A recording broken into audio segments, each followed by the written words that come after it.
Hey K-State fans, it's Fitz with another daily delivery. I took last week off for the holiday. Well, I didn't really want to, but CBS wasn't doing much production, so we couldn't do a DD, and here we are. K-State won its first basketball game of the 2021 season last night at Bramlage Coliseum, dispatching Kansas City, otherwise known as UMKC, 62-58. Game wasn't that close. K-State let them hang around, but this game was best defined by a 17-0 run to open the game by the Wildcats. That's how good they were defensively early on, and offensively very in flow, in sync.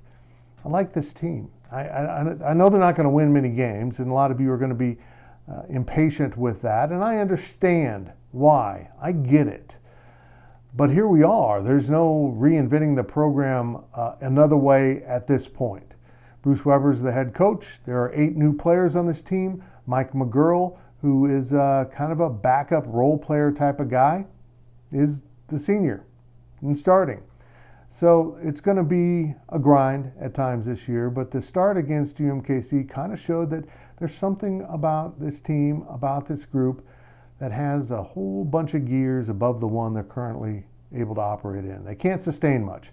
Most of these guys are playing high school ball a year ago, or 2 years ago even, with the sophomores who came back this season. And playing 40 minutes of defense is tough. And it took Barry Brown and Cam Stokes and Dean Wade a while to figure that out. And when they did, it was a beautiful, beautiful thing to watch. And K-State was able to stay in games with its defense quite often.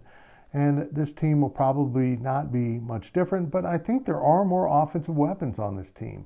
Casey Ezeagu had 11, 12 points in this game, 5 rebounds. He's a legitimate big man. Davion Bradford shows signs of being a legitimate big man. So there's something going on here. It's going to take some patience. It's going to take a little while.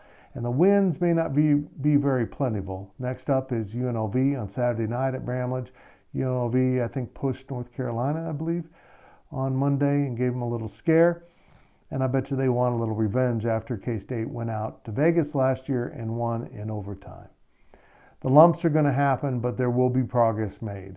Bruce Weber's coaching staff will get this group to defend at a very high level as soon as possible, and hopefully the offense will follow.